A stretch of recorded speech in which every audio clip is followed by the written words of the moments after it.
한 여학생이 친어머니와 의붓아버지와 함께 살았습니다. 하지만 아이에게 집에 있는 시간은 지옥이었는데요. 바로 초등학교 5학년 때부터 의붓아버지에게 성폭행을 당해온 겁니다. 거부하면 의붓아버지가 비싸게 군다며 욕설을 했고 몸에 피멍이 들 정도로 때렸는데요. 결국 의붓아버지는 고소를 당했지만 아이는 스스로 세상을 떠났습니다. 그런데 딸이 숨지기 직전 친어머니가 고소 취하를 하라고 강요했던 걸로 드러났습니다. 대체 이 딸에게 무슨 일이 있었던 걸까요? 자, 이런 사건은 저희가 정말 가족들이 함께 보시는 그 시간대에서 저희가 전해드리지 않으려고 자제를 하는데 이번 경우는 너무 심각합니다. 저는 이 의붓아버지라는 놈은 진짜 이 신상공개 해야 된다고 생각해요. 자, 일단 정리를 해보죠. 네, 이 피해자 올해 17살이었습니다. 6년 6개월 동안 이 의붓아버지의 성폭력에 시달려왔습니다.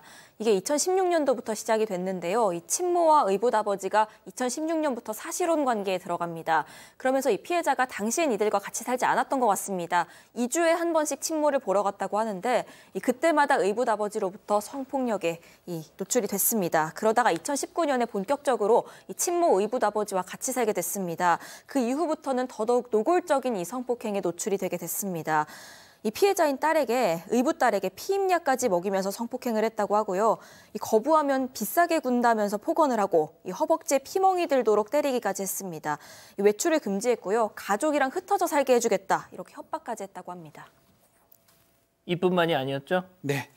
자, 피해자가 나이가 먹으면 먹을수록 이제 의붓아버지 행동에 이제 강하게 거부를 했고요.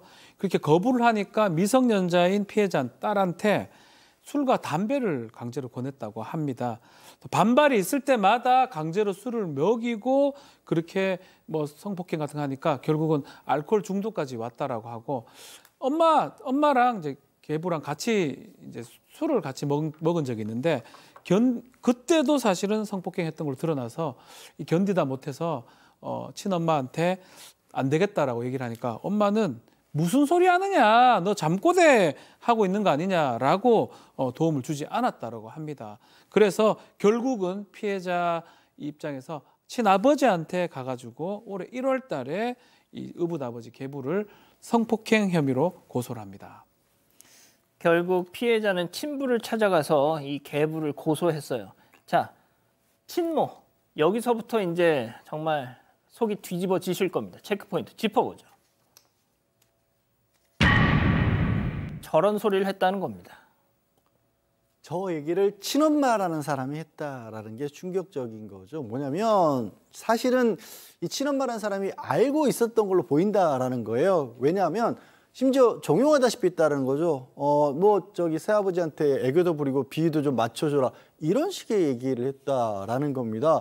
그리고 이 나중에 고소를 했다라는 사실을 알고 나서는 너도 그 좋아서 한 적 있다고 들었는데 왜 그러냐 고소 취하라라고 했고요.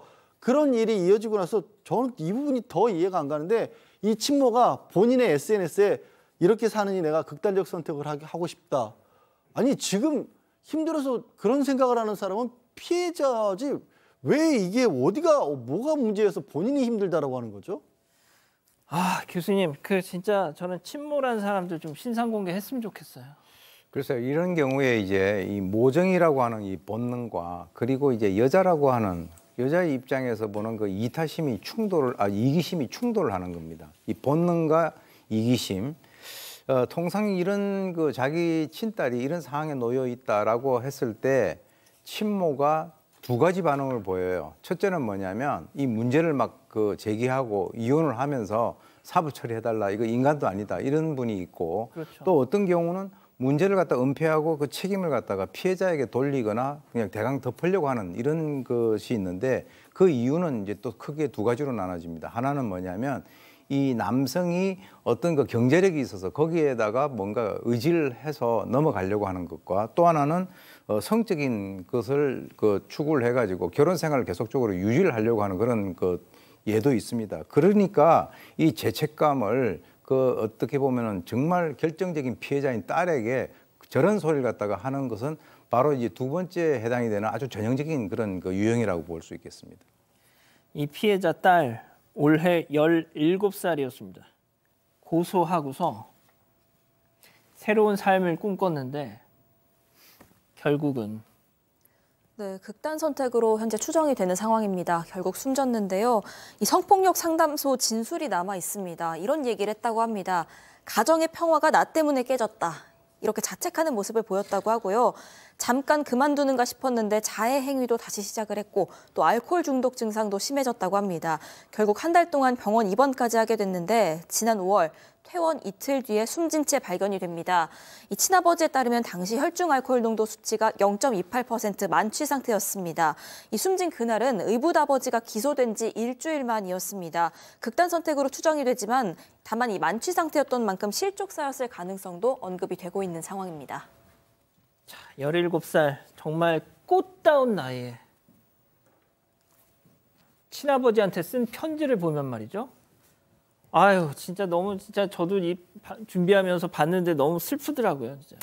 편지는 이제 그 어떤 뭐 언론 매체 보도에 따르면 이 친아버지가 이 도움을 요청한 이 친딸에게 너무 늦게 알아서 미안하다. 그래서 아버지로서 할 수 있는 거를 모두 다 하겠다라고 일단 약속을 했다라고 합니다. 그래서 그 당시만 하더라도 이 피해자인 그 딸이 그 친아버지와 함께 의붓아버지를 고소를 하면서 새로운 삶을 꿈꿨었던 것으로 보였는데 당시 이제 딸이 친아버지에게 쓴 편지를 보면은 크게 이제 두 가지 정도로 나눌 수 있는데 내가 사랑하는 사람이 누구냐 물어보면은 아빠를 제일 먼저 외치겠다. 그러니까 어떻게 보면 이 친부에게 상당히 그 의지를 했다라고 보는 것이고요. 누구보다 멋진 딸이 될 테니 내 옆에 있어 달라라고 이렇게 요구를 합니다.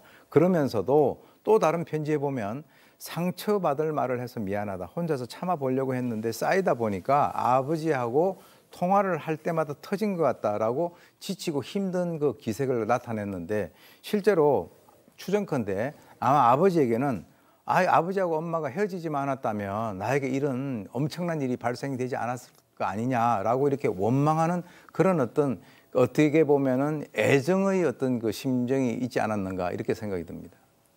아, 진짜 이게 좀 너무 이 피해자인 딸이 생전에 말이죠. 이 친모라는 여자의 이 학대 방임죄 처벌을 원치 않았다.